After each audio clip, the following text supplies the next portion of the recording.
October 15th, 2023.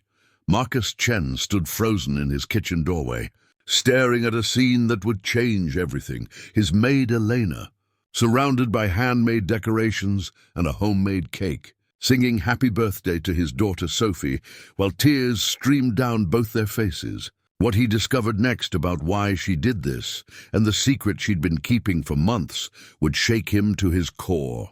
But would Marcus's reaction bring his broken family closer together, or tear apart the one person his daughter had finally learned to trust? Before we jump back in, tell us where you're tuning in from, and if this story touches you, make sure you're subscribed, because tomorrow I've saved something extra special for you. Marcus Chen had exactly 47 minutes before his next conference call. He loosened his tie as he pulled into the driveway of his suburban Denver home, the engine of his black sedan still humming when he noticed something odd. The living room curtains were drawn shut. They were never closed during the day. He'd left the office early for the first time in 3 months, claiming a doctor's appointment his assistant hadn't questioned. The truth was simpler and more painful. He'd forgotten to sign Sophie's permission slip for the field trip, and the school had called again. It was the 3rd time this month he'd missed something important. The key turned smoothly in the lock, but Marcus paused before opening the door. Music drifted from inside, not the usual silence that greeted him on the rare occasions he came home early. It was singing, a woman's voice, warm and slightly off-key, accompanied by his daughter's delighted laughter. Marcus pushed the door open slowly. The living room had been transformed. Colorful paper chains hung from the ceiling fan, stretching across to the bookshelf in swooping arcs. Balloons, pink and purple, Sophie's favorite colors, clustered in the corners like cheerful clouds. The coffee table, usually bare except for his laptop and a stack of financial reports, was covered with a plastic tablecloth decorated with cartoon unicorns. In the center of it all stood Elena Rodriguez, his housekeeper of 6 months, holding a chocolate cake with 8 glowing candles. She was singing happy birthday in accented English, while Sophie, his 8-year-old daughter, sat cross-legged on the floor in her school uniform, her eyes shining with tears. Marcus's briefcase slipped from his hand and hit the hardwood floor with a sharp crack. Elena's voice cut off mid-note. Sophie's head whipped around, and her expression transformed from pure joy to something that made Marcus's chest tighten. Guilt mixed with defiance, as if she'd been caught doing something wrong. "Dad?" Sophie's voice was small. "You're home early." Marcus stood in the doorway, unable to move, unable to speak. The date suddenly clicked into place in his mind like a puzzle piece he'd been ignoring. October 15th, Sophie's birthday. The day circled in red on the kitchen calendar, marked in his phone with 3 separate reminders he'd somehow dismissed while buried in quarterly reports and client emails. He'd forgotten his daughter's birthday. Elena set the cake down carefully on the table, her hands trembling slightly. She was in her mid-30s, always professional, always punctual. She wore jeans and a simple blue sweater instead of her usual cleaning clothes. Her dark hair was pulled back in a neat ponytail, and there was flour on her cheek. "Mr. Chen," she began, her accent thickening with nervousness. "I'm so sorry. I did not mean to overstep. I just thought, how long have you been planning this?"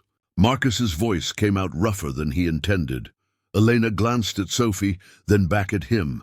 "I asked Sophie 2 weeks ago what she wanted for her birthday. She said," Elena's voice faltered, "she said probably nothing, because you were very busy with work." The words hit Marcus like a physical blow. He looked at his daughter, who was staring down at her hands, picking at a loose thread on her school skirt. When had she gotten so thin? When had her hair grown long enough to need a ponytail? He couldn't remember the last time he'd really looked at her, really seen her. "Sophie," he said quietly, "why didn't you remind me?" His daughter shrugged, still not meeting his eyes. "You had that big presentation, and Mrs. Patterson said you were working on something important for the company. I didn't want to bother you, Mrs. Patterson," his secretary. Sophie was getting his schedule updates from his secretary. Marcus stepped further into the room, and that's when he noticed the other details. The decorations weren't store-bought, they were handmade. The paper chains were constructed from magazine pages, carefully cut and glued. The balloons had been blown up by mouth, not with a helium tank, and they sagged slightly near the ceiling. A small pile of wrapped presents sat beside the couch, each one wrapped in newspaper comics and tied with kitchen twine. "Elena," Marcus said slowly, "did you pay for all of this?" "Oh." The housekeeper's cheeks flushed. "It was not much, Mr. Chen. Just some balloons and baking supplies. The decorations Sophie and I made together last weekend when you were at the office on Saturday." She is very creative. Last Saturday, Marcus had been at the office for 11 hours, finalizing the merger proposal. He'd come home after Sophie was asleep and left before she woke up on Sunday for a golf meeting with clients. "And the presents?" he asked. "Small things," Elena said quickly. "A book Sophie mentioned she wanted, some art supplies, a stuffed animal she saw at the thrift store. Nothing expensive. I know it is not my place, but—" "You're right," Marcus interrupted. "It's not your place." The room went silent. Sophie's shoulders hunched forward, and she wrapped her arms around herself. Elena's face drained of color, and she nodded stiffly. "I understand, Mr. Chen. I will clean this up and leave." "I apologize for the inappropriate—" "I'm not finished," Marcus said, and his voice cracked on the last word. He cleared his throat, fighting against the emotion rising in his chest. "You're right. This isn't your place. This should have been my place. This should have been me planning a birthday party for my daughter. This should have been me making her feel special and loved and remembered." He moved to the couch and sat down heavily, suddenly exhausted. "How much do I owe you for the party supplies?" Elena shook her head firmly. "Nothing, Mr. Chen. It was a gift. Elena, you make $12 an hour. I can't let you—" "It was a gift," she repeated, her voice stronger now. "For Sophie. She is a wonderful child, and she deserves to have a special birthday." Marcus looked at his daughter again. She was watching him now, her brown eyes so much like her mother's, uncertain and hopeful at the same time. When was the last time he'd told her he loved her? When was the last time they'd eaten dinner together, just the two of them? When was the last time he'd asked about her day and actually listened to the answer? He couldn't remember. "The candles are melting," Sophie said softly, pointing at the cake. Marcus looked at the chocolate cake, clearly homemade, with uneven frosting and "Happy Birthday, Sophie," written in slightly wobbly letters. It was the most beautiful cake he'd ever seen. "You're right," he said, standing up. "We should sing." Sophie's eyes widened. "Really?" "Really?" Marcus moved to stand beside Elena, who looked startled. "But we're going to sing it again properly this time. Elena, would you start us off?" The housekeeper's eyes filled with tears, but she nodded and began to sing. Marcus joined in, his voice rusty and uncertain. Sophie's smile grew wider with each note until she was beaming, bouncing slightly in her seat with excitement. When the song ended, Sophie closed her eyes tight, made a wish, and blew out all 8 candles in one breath. But as the smoke curled upward and Sophie began tearing into her presents with childish enthusiasm, Marcus caught Elena's expression. There was relief there, yes, but also something else, something that looked like sadness, or maybe resignation, and he realized he knew almost nothing about the woman who had just given his daughter the birthday. He should have given her himself. Marcus cancelled his conference call. The decision came easily once he watched Sophie's face light up as she unwrapped a watercolor set from Elena's pile of humble gifts. His assistant would reschedule, his partners would understand, or they wouldn't.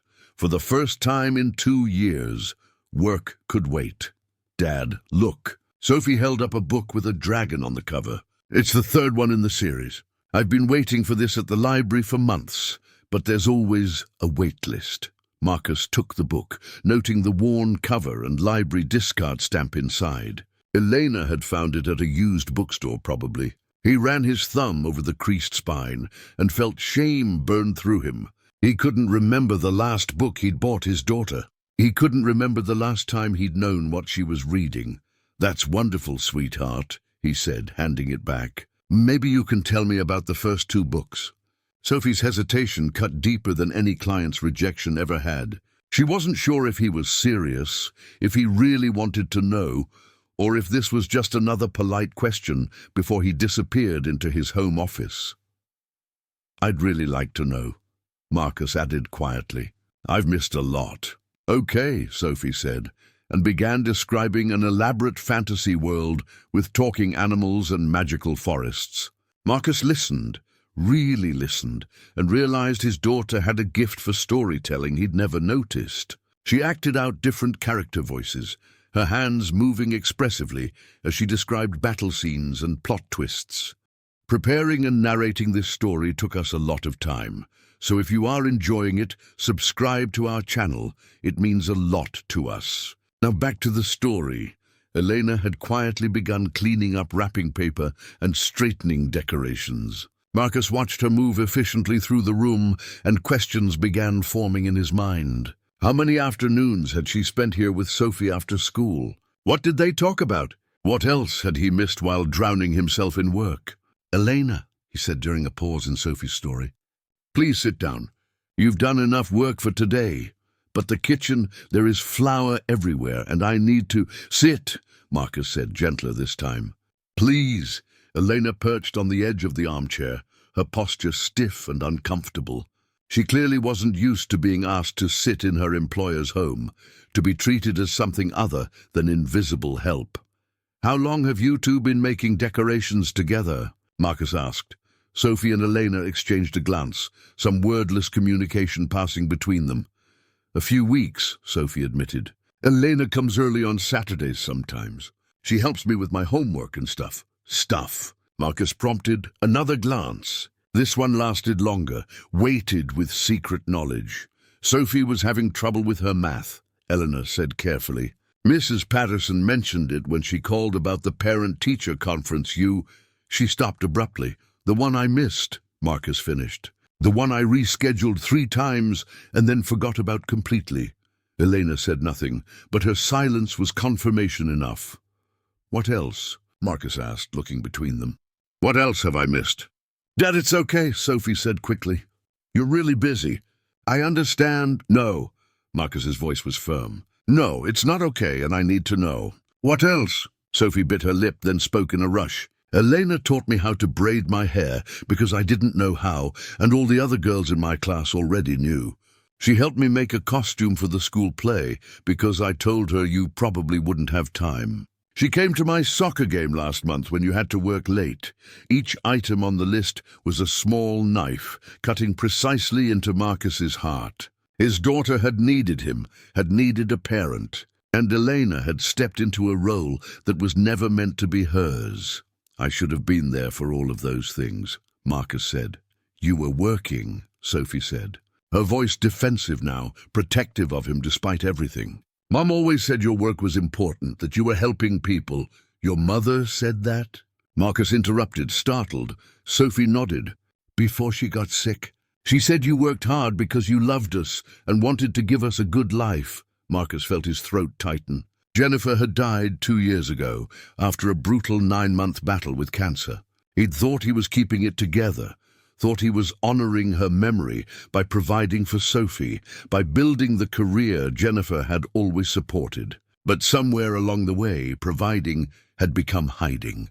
Work had become an escape from the empty house, from the grief, from the terrifying responsibility of raising a daughter alone. "Your mom was right about a lot of things," Marcus said slowly, "but she would be furious with me right now. She'd tell me that Sophie Chen doesn't need a successful father, she needs a present one." Elena stood abruptly. "I should go. This is private family." "Elena, wait." Marcus stood too. "I need to ask you something, and I need an honest answer." She stopped, her hand clutching the strap of her worn canvas bag. "Why did you do all this?" Marcus gestured at the decorations, the cake, the gifts. "You're my housekeeper. I pay you to clean, to do laundry, to prepare meals. Nobody would have blamed you for doing your job and nothing more." "So why?" Elena was quiet for a long moment. When she finally spoke, her voice was thick with emotion. "Because I know what it is like," she said. "To be the child who is forgotten." Marcus waited, sensing there was more. My father worked in the fields in California, Elena continued, staring at a point somewhere past Marcus's shoulder.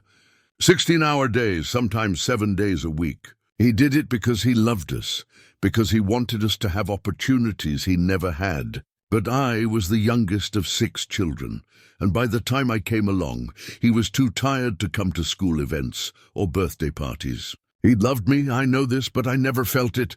I never felt seen. She finally met Marcus's eyes, and he saw tears threatening to spill. When I look at Sophie, I see myself at 8 years old, Elena said. Smart, kind, trying so hard to be good, to not be a burden, telling herself that being alone is normal, that her parents' absence means love in some complicated way she doesn't understand yet. And I know, her voice broke, I know what happens to that little girl if nobody shows her she matters. If nobody makes her feel special and loved and worth someone's time, what happens? Marcus asked, though he wasn't sure he wanted to hear the answer. She learns to be invisible, Elena whispered. She learns that her needs don't matter, that asking for attention is selfish, that love is something earned through perfection rather than given freely. She grows up, and she spends her whole life trying to be enough for people who will never see her. She becomes small and quiet, and she never asks for what she deserves. The room was heavy with silence. Sophie had stopped pretending to look at her gifts and was staring at Elena with wide, understanding eyes. I did not want that for Sophie, Elena said simply. So I made her a birthday party. I am sorry if I overstepped, but I am not sorry I did it. Marcus crossed the room and did something he'd never done in 6 months of employment. He pulled Elena into a hug. She stiffened in surprise, then slowly relaxed, her shoulders beginning to shake with quiet sobs. Thank you, Marcus said into her hair. Thank you for seeing my daughter when I was too blind to see her myself. When they pulled apart, Sophie had joined them, wrapping her thin arms around both adults. The 3 of them stood in the middle of the decorated living room, an unlikely family bound together by honest pain and unexpected grace. But Marcus could feel Elena's story had layers she hadn't shared yet. And looking at the cheap gifts, the homemade decorations, the care evident in every detail, he began to suspect that her sacrifice had cost her far more than just time and party supplies. Marcus insisted Elena stay for dinner, pizza ordered from Sophie's favorite place, eaten at the dining room table that usually sat empty and unused. He couldn't remember the last time he'd eaten anywhere, except standing at the kitchen counter or hunched over his desk. Sophie was different tonight, more animated, more talkative, as if his presence gave her permission to take up space. She told stories about her teacher, about a girl in her class who'd gotten in trouble for passing notes, about the substitute gym teacher who couldn't remember anyone's names. Normal 8-year-old chatter that Marcus realized he'd been missing for months. Elena laughed at Sophie's impressions, adding small comments here and there. There was an ease between them that spoke of many conversations, many afternoons spent together. Marcus felt like a guest in his own home, watching a relationship that had bloomed in his absence. After dinner, Sophie went upstairs to read her new book, leaving Marcus and Elena alone with dirty paper plates and the remnants of the birthday celebration. "Can I ask you something personal?" Marcus said, helping Elena gather the decorations. She hesitated, then nodded.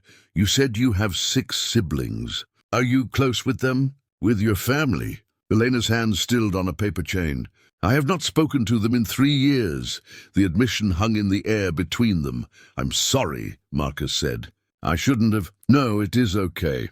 Elena sat down at the table, her fingers tracing patterns on the plastic tablecloth. "Maybe it is good to tell someone." Marcus sat across from her, waiting. "My family is in Fresno," Elena began.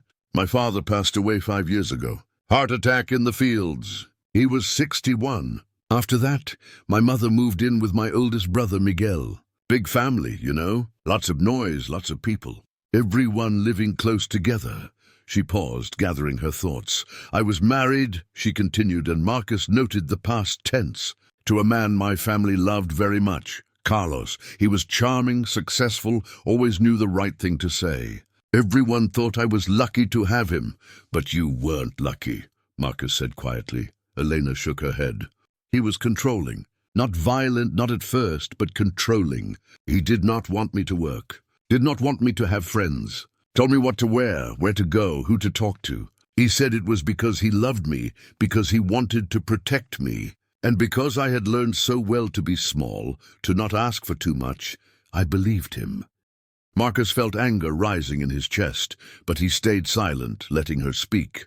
One day I found out I was pregnant, Elena said, and her voice softened.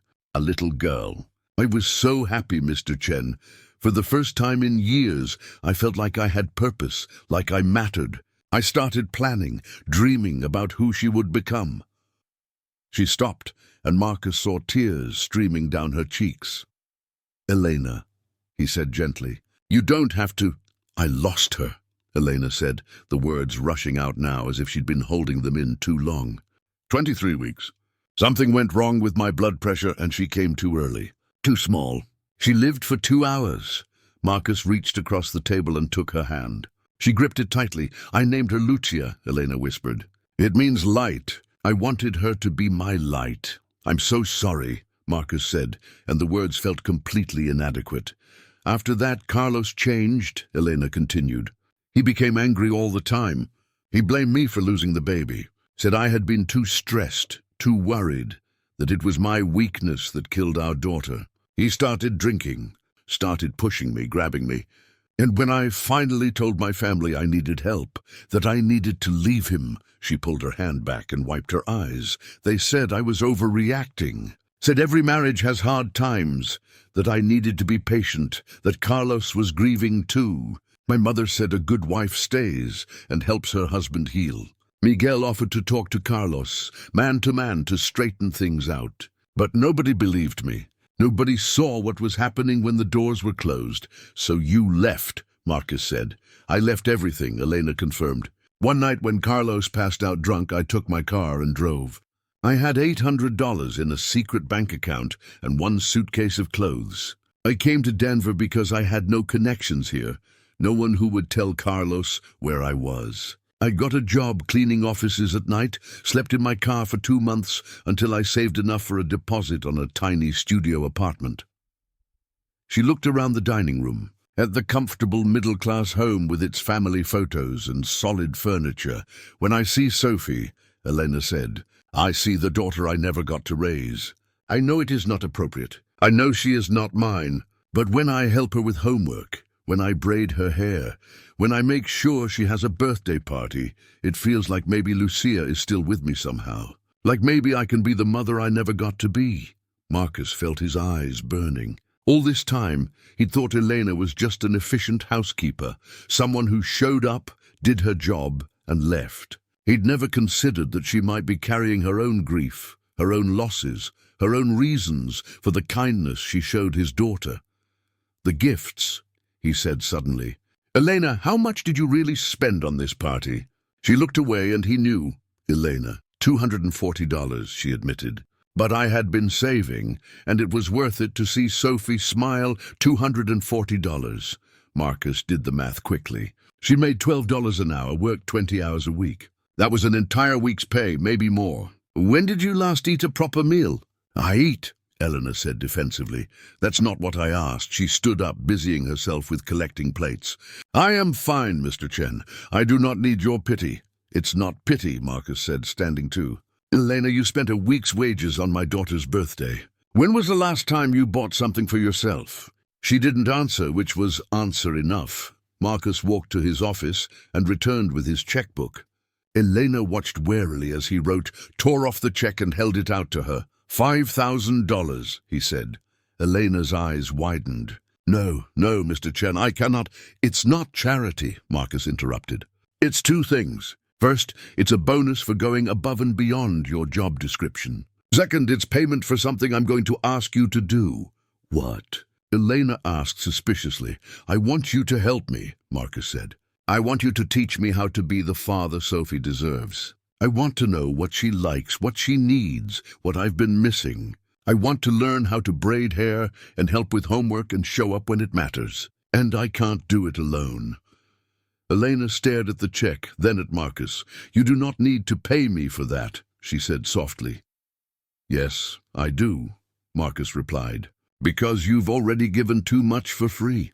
Upstairs, a door opened and closed. Sophie's footsteps padded across the hallway to the bathroom. Normal sounds of a child at home, sounds Marcus rarely heard because he was never here to listen. Elena took the check with trembling hands. "Thank you," she whispered. "No," Marcus said. "Thank you for seeing what I was too blind to see, for loving my daughter when I was too buried in my own pain to show her I loved her too."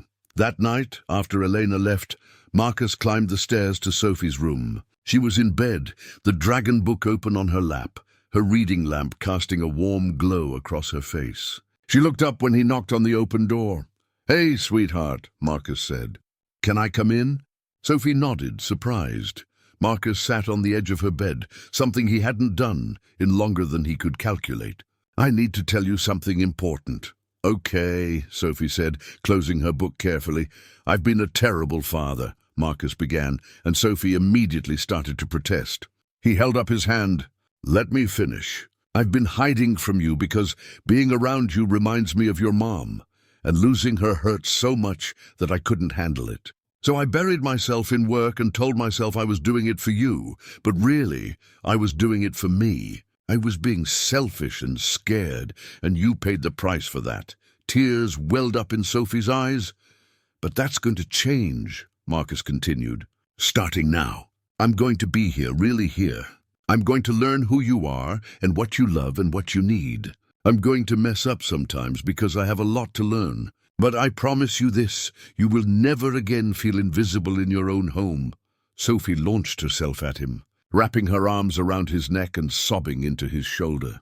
Marcus held her tight, feeling her small body shake with the force of emotions she'd been holding in for far too long. "I miss Mom," Sophie cried. "I miss her so much, and I wanted to talk to you about it, but you always looked so sad, and I didn't want to make it worse." "Oh, baby," Marcus said, his own tears falling now. "You could never make it worse. We should have been sad together. We should have been helping each other. They stayed like that for a long time, father and daughter, finally grieving together the woman they'd both loved and lost. When Sophie finally pulled back, her face blotchy and wet, she asked the question that had been clearly weighing on her. "Is Elena going to keep coming?" "If she wants to," Marcus said. "But Sophie, I need you to understand something. Elena is wonderful, and I'm grateful for everything she's done, but she's not your mother. She's not trying to replace Mom." "I know," Sophie said. "But Dad, yeah? Maybe she could be like family anyway, like an aunt or something. Is that okay?" Marcus smiled through his tears. "Yeah, sweetheart. I think that would be okay." But as he kissed Sophie goodnight and walked back downstairs, Marcus couldn't shake the feeling that there was still more to Elena's story. The way she'd looked at Sophie, the desperate grief in her voice when she'd spoken about Lucia, it suggested a woman still drowning in loss, still searching for redemption she might never find, and Marcus was determined to help her find it. The changes started small. Marcus began leaving the office at 5 o'clock, ignoring the raised eyebrows from his colleagues who'd grown accustomed to his late nights. He delegated projects he would have previously hoarded, learning to trust his team in ways he never had before. His partners noticed, commented, but didn't object. His work quality remained high, just condensed into reasonable hours. The first week, he picked Sophie up from school every day. She'd wait by the front steps with her purple backpack, scanning the line of cars with practiced disinterest until she spotted his sedan. Then her face would transform, surprise giving way to cautious joy, as if she still couldn't quite believe he'd show up. They developed routines. Snack time at the kitchen table, where Sophie would talk about her day while Marcus actually listened, asking follow-up questions, learning the names of her classmates and teachers. Homework help, though he quickly discovered 8-year-old math had changed significantly since his childhood. Dinner together every night, sometimes takeout, Sometimes Elena's prepared meals, occasionally Marcus's fumbling attempts at cooking that usually ended with smoke alarms and backup pizza orders. Elena adjusted her schedule, coming in the mornings now instead of afternoons. She'd arrive at 7, prepare breakfast for Sophie, help her get ready for school, then clean the house while Marcus was at work. He'd insisted on raising her hourly rate to $18, despite her protests, but more importantly, Elena became their teacher. Sophie likes to talk while she does homework, Elena explained one evening, showing Marcus how his daughter's mind worked. She thinks out loud. If you try to make her work in silence, she gets frustrated and shuts down. She holds the pencil wrong, Elena demonstrated another day. See how tight her grip is? Her hand cramps after 20 minutes. The occupational therapist at school suggested these special grips. I ordered them online, but maybe you should call the school and follow up. There was an occupational therapist. Marcus had no idea. He called the school the next morning. Mr. Chen, what a pleasant surprise, the secretary said, poorly masking her shock at hearing from him. He met with Sophie's teacher, Mrs. Harrison, a kind woman in her 50s who'd apparently been trying to reach him for months. Sophie is brilliant, Mrs. Harrison said, pulling out a folder thick with drawings and essays. Her reading level is 2 grades ahead, and her creative writing is exceptional. But she struggles with math word problems and gets anxious during timed tests. She also tends to isolate herself during recess. Why didn't anyone tell me? Marcus asked, though he knew the answer.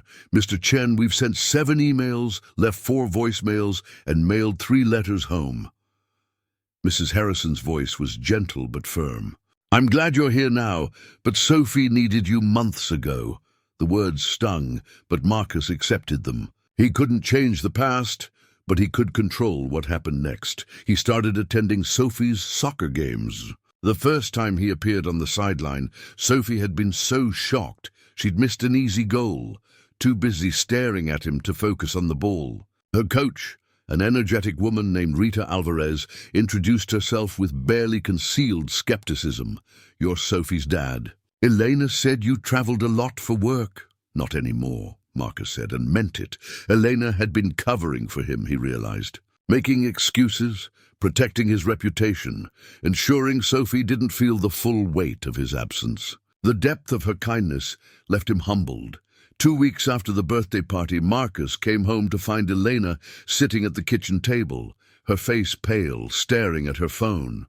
What's wrong? He asked immediately. Elena looked up, startled, as if she'd forgotten where she was. Nothing, Mr. Chen. I am sorry. I should be finishing. Elena, he sat across from her. What happened? She hesitated, then turned her phone to show him a Facebook message. The profile picture showed a middle-aged woman with Elena's eyes and cheekbones. My sister, Elena said quietly.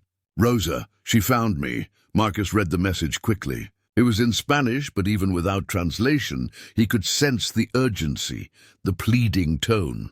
What does it say? She says my mother is sick, Elena translated, her voice flat. Diabetes complications. She is asking me to come home, to make peace with the family before it is too late. Are you going to go? Marcus asked. Elena shook her head firmly. They made their choice. They chose Carlos over me. They told me I was selfish, dramatic, that I was tearing the family apart by leaving. Why should I come running now? But Marcus could see the conflict in her eyes, the war between hurt and obligation. What does your heart tell you to do? He asked. Elena's composure cracked. My heart is confused, Mr. Chen.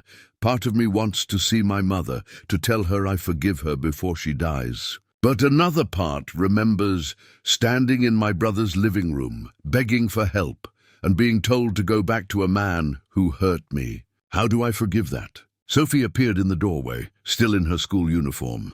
She must have been dropped off by the carpool and come in through the garage. Elena's sad, she announced. With the directness of children. I am okay, querida, Elena said, hastily wiping her eyes.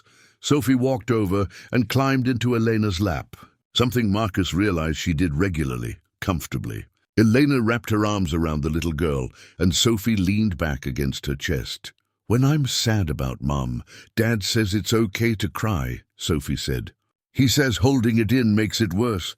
Elena's arms tightened around Sophie, and she buried her face in the girl's hair.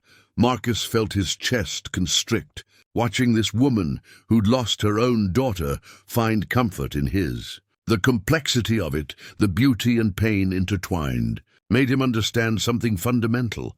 Healing wasn't linear, and family wasn't always defined by blood. "Take tomorrow off," Marcus said suddenly. "Maid, think about what you want to do about your sister's message. And Elena, whatever you decide, Sophie and I will support you." Elena looked at him with such raw gratitude that Marcus had to look away. That night, after Elena left and Sophie was in bed, Marcus did something he hadn't done in 2 years. He went to his bedroom closet and pulled out a cardboard box from the top shelf. Inside were Jennifer's things, the items he'd been too devastated to sort through, too broken to face, her favorite sweater still faintly smelling of her perfume, the journal she'd kept during her cancer treatment, photos from their wedding, from Sophie's birth, from family vacations they'd taken before the world fell apart. At the bottom of the box was a letter, sealed in an envelope with his name written in Jennifer's shaky handwriting. She'd written it 2 weeks before she died, and he'd been too afraid to open it. Marcus sat on the edge of the bed, holding the envelope, building courage. Finally, he tore it open. "My dearest Marcus, if you're reading this, I'm gone, and you're probably drowning. I know you, my love. I know you'll bury yourself in work, telling yourself it's what I would have wanted, that you're honoring my memory by providing for Sophie. But that's not what I want. That's never what I wanted. Sophie needs you, not your money, not your success, not the big house or the nice things. She needs you. She needs your time, your attention, your presence. She needs you to show up even when it's hard, even when it hurts to look at her and see my face in hers. Don't let grief steal you away from our daughter. Don't let fear of feeling keep you from living. Sophie deserves a father who sees her, who knows her, who loves her actively and presently. And Marcus, you deserve to be happy again. You deserve to heal, to let people in, to build a life that's full even though I'm not in it. Don't punish yourself by living half a life. That's not love, that's just slow suicide. Be brave, my darling. Be present. Be the father I know you can be. I love you both, always and forever." Jennifer. Marcus read the letter 3 times, tears streaming down his face. Jennifer had known. She'd known exactly what he would do, how he would react, and she'd tried to save him from himself, even from beyond the grave. He folded the letter carefully and placed it in his nightstand drawer, where he could read it whenever he needed the reminder. Then he pulled out his laptop and composed an email to his partners. He was reducing his client load by 40%. He was implementing strict boundaries around work hours. He was choosing his daughter over his career, and if that wasn't acceptable, he would find another job. He hit send before he could second-guess himself. The next morning, Elena arrived looking exhausted, as if she hadn't slept. Marcus was making pancakes, misshapen, slightly burnt, but edible, while Sophie set the table. "I want to go to Fresno," Elena said without preamble, "to see my mother." "But I am afraid." "Afraid of what?" Marcus asked, flipping a pancake that immediately broke apart. "Afraid I will get there, and it will be the same as before," Elena said. "That they will not have changed, that they will still choose Carlos's version of events over mine. Afraid that I will forgive my mother on her deathbed and still feel empty inside." Sophie looked up from arranging napkins. "You should go anyway." Both adults turned to her. "Why do you say that, sweetheart?" Marcus asked. "Because not knowing is worse than knowing," Sophie said with 8-year-old wisdom. "When Mom was in the hospital, I was scared to visit because I didn't want to see her sick. But Dad made me go, and I'm glad he did, because I got to tell her I loved her, and she got to tell me back. If I hadn't gone, I would always wonder." Elena's eyes filled with tears. "You are very wise, Pequeña. So you'll go?" Marcus asked. Elena nodded slowly. "I will go. But Mr. Chen, I will need to take maybe a week off, maybe more, and I understand if you need to find someone else." "Take 2 weeks," Marcus interrupted. "Paid, and your job will be here when you get back. We'll manage. We'll miss you, though," Sophie added, coming over to hug Elena. A lot. Elena held Sophie tight, and Marcus saw her mouth move silently. Thank you. But none of them knew that Elena's trip to Fresno would uncover a secret that would change everything, or that the family Marcus and Sophie were building would soon face its greatest test. Elena left for Fresno on a Thursday morning. Her car packed with a small suitcase and a box of homemade cookies Sophie had insisted on making for her grandmother. Marcus and Sophie stood in the driveway, waving as she drove away, both feeling the sudden absence like a missing tooth. Small, but impossible to ignore. The 2 weeks that followed tested every lesson Marcus had learned. Without Elena's quiet competence, he discovered how much actually went into running a household and raising a child. The laundry piled up. He forgot Sophie had a science project due until the night before. He burned 3 dinners in a row before accepting defeat and creating a rotation of reliable takeout places. But they managed. More importantly, they did it together.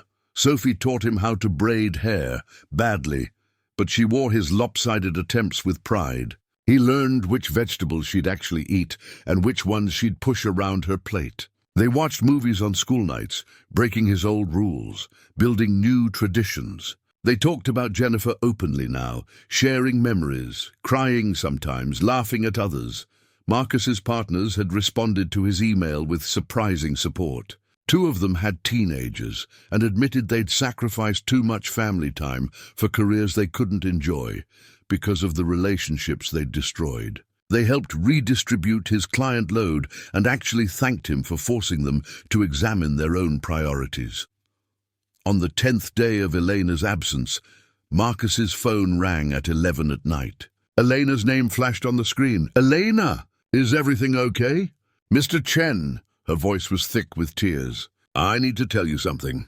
Something important." Marcus sat up in bed, immediately alert. "What happened?" "My mother, she died yesterday. Peacefully in her sleep." Elena paused, collecting herself. "But before she died, she told me things. Secret things about Carlos." "What kind of things?" "She knew," Elena said, her voice breaking. "She knew Carlos was hurting me. My sister Rosa told her, months before I left. But my mother did not believe domestic violence happens in good families. She thought if she ignored it, it would go away. She thought if she convinced me to stay, Carlos would change." Marcus closed his eyes, anger and sadness warring in his chest. "She apologized," Elena continued. "She held my hand and apologized for failing me, for choosing her pride over my safety. She said she lived with guilt every day after I disappeared, praying I was safe, terrified I was dead." "How do you feel?" Marcus asked gently. "Broken," Elena admitted, "but also lighter, like I can finally breathe. My sister Rosa, she apologized too. They all did. They tracked Carlos down after I left. He had remarried, had another baby. They made sure he knew they were watching, that if he ever came looking for me, they would go to the police with everything they knew." "So you're safe," Marcus said. "He can't hurt you anymore." "Yes," Elena whispered. "But Mr. Chen, there is more. Something I need to tell you in person when I come back. Something about why I am really calling." A chill ran down Marcus's spine. "Elena, you're scaring me." "What is it?" "I will be home tomorrow," she said. "We will talk then. Please trust me." She hung up before he could press further. Marcus barely slept that night, running through possibilities. Was Elena quitting? Had something happened that meant she couldn't come back? Had her family convinced her to stay in Fresno? The next afternoon, Elena's car pulled into the driveway. Sophie ran out to greet her, launching herself into Elena's arms with such force that the woman stumbled backward. Marcus followed, studying Elena's face. She looked different, older somehow, but also more settled, as if a weight had been lifted, after Sophie finally released her and ran inside to get the welcome home card she'd made. Elena turned to Marcus. "Can we talk?" she asked. "Privately?" They sat in his home office, the door closed. Elena twisted her hands in her lap, clearly nervous. "I was not completely honest with you," she began, "about why I moved to Denver, about what I have been running from." Marcus waited, his heart pounding. "When I lost Lucia, when Carlos became violent, I did something I am not proud of," Elena said, her voice barely above a whisper.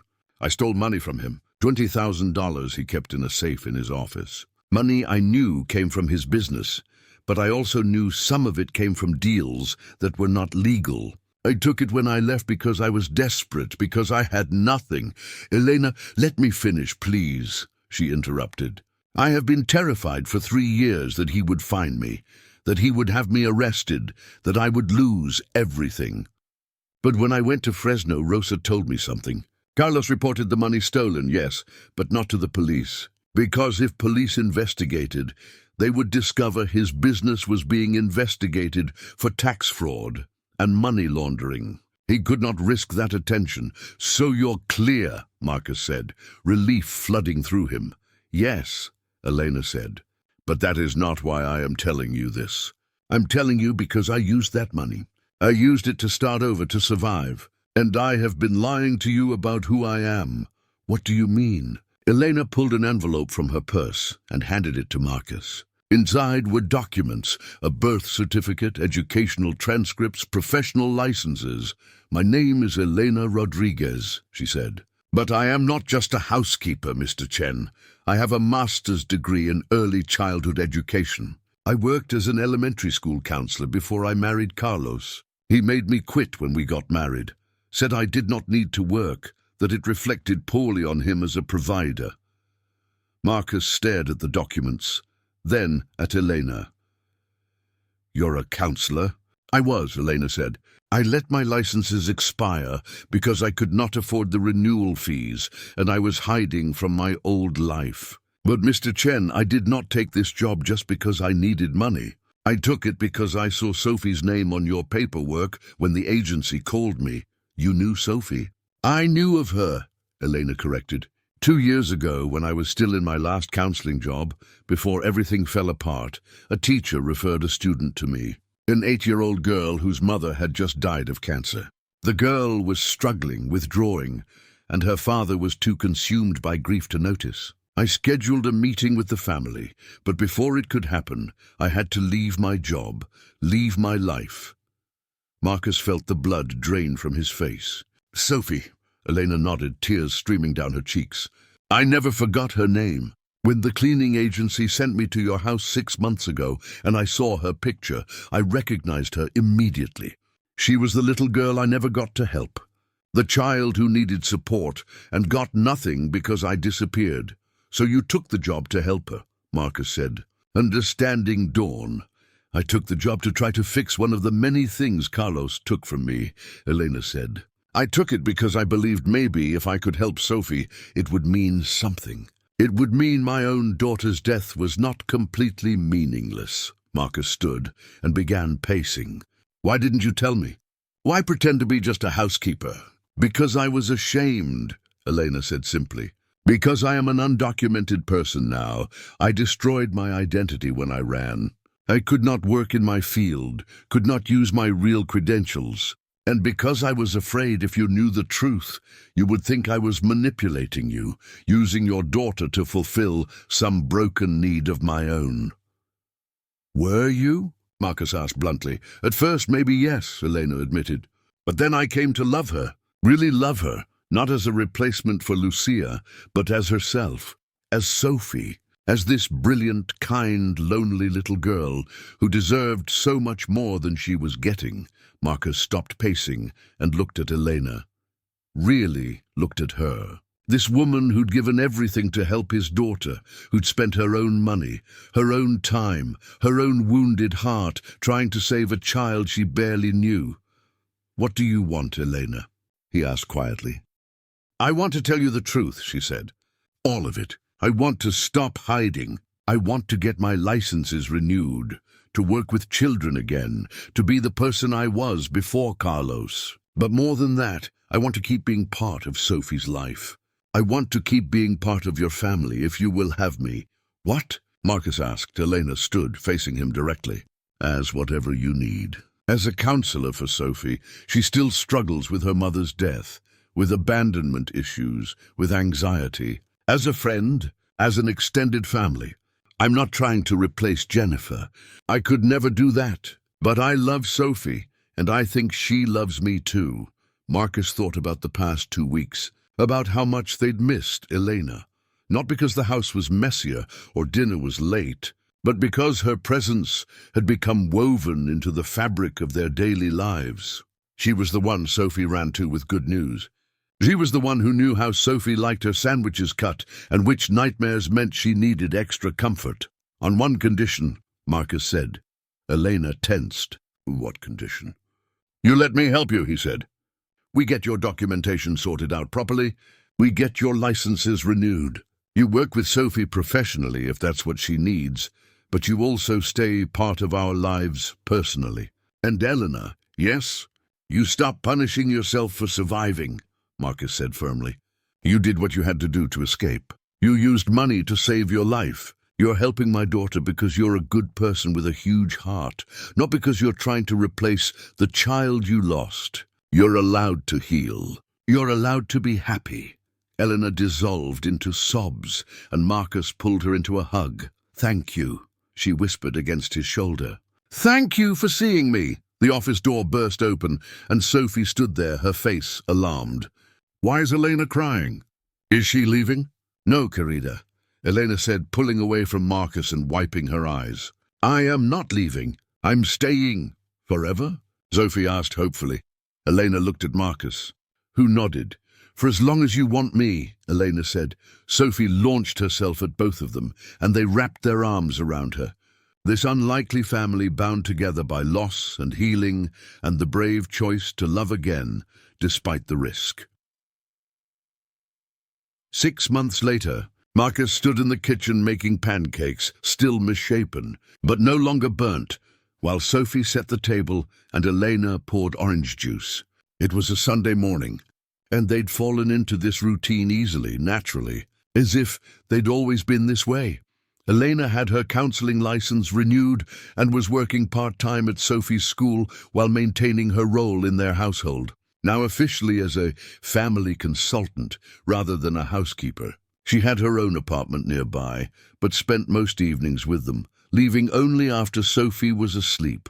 Sophie was thriving. Her grades had improved, her anxiety had decreased, and she'd made 2 close friends at school. She still talked about her mother often, but now with joy rather than just sadness, keeping Jennifer's memory alive in healthy ways, and Marcus had finally learned to be present. He coached Sophie's soccer team now. He attended every school event. He knew the names of her teachers, her friends, her favorite books. He knew how to French braid her hair and which vegetables to hide in spaghetti sauce. Dad, Sophie said as they sat down to breakfast. Elena and I were talking and we had an idea. Oh? Marcus looked between them, noting their conspiratorial smiles. My birthday is in 4 months, Sophie said. And we want to do something special. I'm already planning, Marcus started. We want to have a party, Sophie interrupted. But not just for me. For Elena too. Marcus looked at Elena, confused. Is your birthday in February? Elena shook her head, understanding dawning on her face as she realized what Sophie meant. Not my birthday, she said softly. Lucia's. She would have been 5 years old on February 14th. We could celebrate them both, Sophie said eagerly. Me turning 9 and Lucia turning 5. We could make 2 cakes and sing 2 birthday songs. Because Elena is family now. And that means Lucia is too, even if she's not here. Elena covered her mouth with her hand, tears flowing freely. But this time, they were tears of healing rather than pain. Marcus reached across the table and took both their hands. I think that's a beautiful idea. We'll celebrate both of you. And as they sat there in the morning sunlight, sticky with pancake syrup and full of love, Marcus thought about how far they'd all come. How a forgotten birthday had led to this, to a family rebuilt from broken pieces, to healing that came from unexpected places, to love that appeared when they'd stopped looking for it. Sophie had taught him that presence was the greatest gift. Elena had taught him that family wasn't always defined by blood. And together, they'd taught him that it was possible to honor the past while building a future, to hold on to love while making room for more. The journey had been painful, the lessons hard-won, But as he looked at these two people who'd saved each other in ways none of them had expected, Marcus knew with absolute certainty that he'd finally found his way home, not back to who he was before Jennifer died, but forward to who he was meant to become, a man who showed up, who saw people, who loved openly despite knowing how much it could hurt, and in the end, that made all the difference. Up next, you've got two more standout stories right on your screen. If this one hits the mark, you won't want to pass these up. Just click and check them out. And don't forget to subscribe and turn on the notification bell so you don't miss any upload from us.